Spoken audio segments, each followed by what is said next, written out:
Good morning, students. I hope that you've enjoyed your summer vacation really well. You've done a lot of masti now, but it's time to get back to studies. And today we'll start with reading our second chapter of class 7th. Okay, so all of you, I hope will enjoy this chapter. We'll read it paragraph wise. Okay, we'll start with the first paragraph. The chapter name is In Serengeti. Serengeti is a beautiful national park in Africa. The writer J. Adamson goes to Serengeti to look for 3 lion cubs she had released into the wild after their mother Elsa died. What happened is Serengeti जो है एक बहुत सुंदर national park है Africa में. National park एक ऐसी जगह है जहाँ पे जानवर वगैरह रखे जाते हैं, जहाँ पे जानवरों को रखा जाता है, उनको एक ऐसा एनवायरनमेंट दिया जाता है जो कि बिल्कुल उनके घर जैसा होता है और उनका ध्यान रखा जाता है. तो राइटर जो हैं हमारे जे एडमसन, जिन्होंने ये चैप्टर लिखा है, वो कह रहे हैं कि वो सेरेंगेटी गए थे 3 शेर के छोटे बच्चों को देखने, जिन्हें आप कब्स बोलते हो, लायन कब्स, जो उन्होंने जंगल में छोड़े थे, उस नेशनल पार्क में छोड़े थे आफ्टर उनकी जो मदर थी, मतलब जो उनकी 3 बच्चों की माँ थी शेरनी, जिनका नाम एल्सा था, वो मर गई थी. My nights in the camp were often exciting. I could hear lions prowling around and recognize the voice of most of them.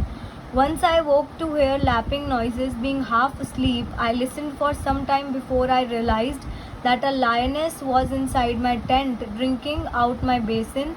I had nothing but a table between me and Africa. वो अपना experience share कर रही हैं और वो बता रही हैं कि मेरी जो रातें थी, जो मैंने कैंप में गुजारी थी वहाँ पे, मतलब टेंट्स वगैरह लगाते हैं, आप कैंप्स में जाते हो, बॉन फायर होता है, तो उन्होंने वैसे ही वहाँ पे रातें गुजारी थी जंगल में. और वो कहती हैं वो रातें बहुत एक्साइटिंग थी.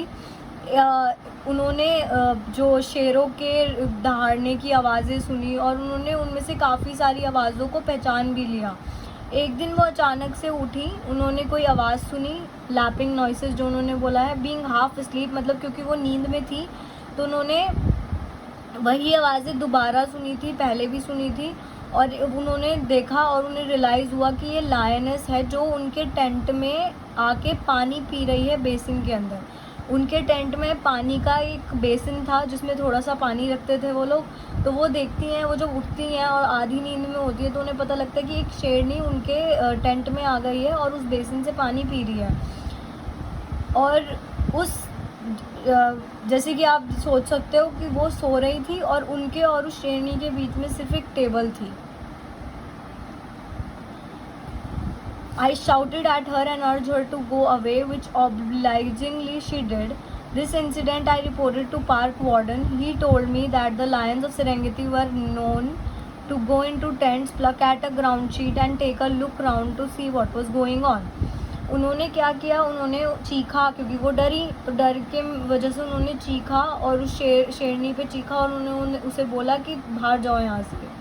तो वो जो शेरनी थी वो चली भी गई चुपचाप. उन्होंने नेक्स्ट डे इस इंसिडेंट के बारे में जो वो पार्क का वार्डन था, जो नेशनल पार्क को देखता था, मेन वार्डन, उसको बताया, एक कर्मचारी को. तो उसने उन्हें बताया कि जो यहाँ के शेर वगैरह हैं वो सब रात में यहाँ पे टेंट्स में घुसते हैं और ऐसे देखते हैं कि चल क्या रहा है, थोड़ा पानी वानी पीते हैं और देखते हैं कि कुछ ग्राउंड वगैरह की तरफ, जो ग्राउंड शीट की बात की गई है, मतलब यहाँ से कुछ भी उठाया उन्होंने, प्लक कर लिया.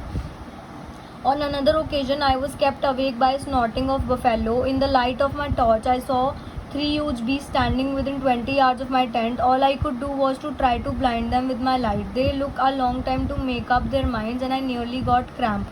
Holding the torch before they went off, hyenas were of course always around. I often heard them clattering in the kitchen. ये शेर वाले इंसिडेंट के बाद उनके साथ क्या हुआ कि एक बार वो फिर से सो रही थी और वो काफ़ी गहरी नींद में थी, लेकिन वो उठी एक दिन अचानक से और उन्होंने देखा कि उनके सामने बफेलो, क्योंकि उनको ना बफेलो की स्नॉटिंग, यहाँ पे स्नॉटिंग एक आवाज़ है जो बफेलोज़ यानी कि भैंसें निकालती हैं. तो उन्होंने देखा कि बहुत सारी जो बफेलो थी वहाँ पे वो खड़ी हुई थी. तो उनके हाथ में टॉर्च थी जिससे वो लाइट निकल रही थी. उन्होंने जब वो टॉर्च खोली तो देखा कि 3 ऐसे बीस्ट का यहाँ पे मतलब है कि वही 3 बफेलोज़ वहाँ पे उनके 20 यार्ड के डिस्टेंस में खड़ी हुई थी और वो कुछ नहीं कर पा रही थी, वो सिर्फ ये कर रही थी कि वो अपनी टॉर्च से लाइट उनकी आंखों पे मार रही थी ताकि वो कंफ्यूज हो जाए और उन्हें देख ना पाएँ, मतलब कि हमारी जो राइटर है उन्हें देख ना पाएँ।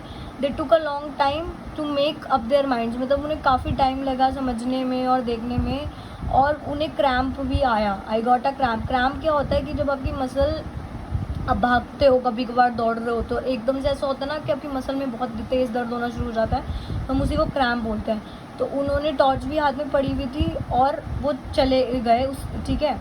हाइनास जो थे, हाइनास भी एक तरीके के जानवर होते हैं, वो भी वहीं पे होते थे और उन्हें उनकी आवाज़ें सुनाई दे रही होती थी, और वो देखती थी कि वो जनरली किचन में इकट्ठे होके मतलब घूम रहे होते थे। They stole several of our cooking pots and others things. उन्होंने बोला कि उन्होंने हमारी काफ़ी सारे कुकिंग पॉट्स और बाकी चीज़ें चुरा ली थी।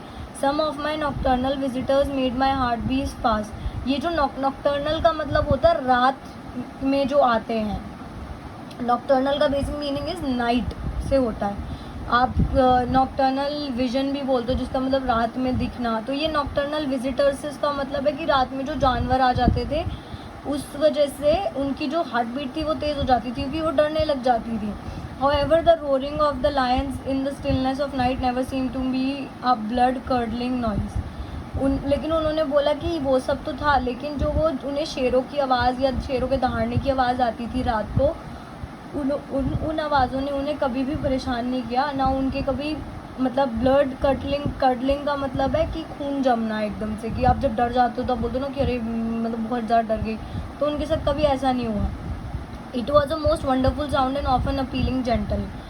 वो कहती हैं, वो साउंड को कैसे डिस्क्राइब करेगी, बहुत वंडरफुल साउंड था और अपीलिंगली जेंटल था, मतलब बहुत सुनने में जो अच्छा लगता है जैसे म्यूज़िक वैसे।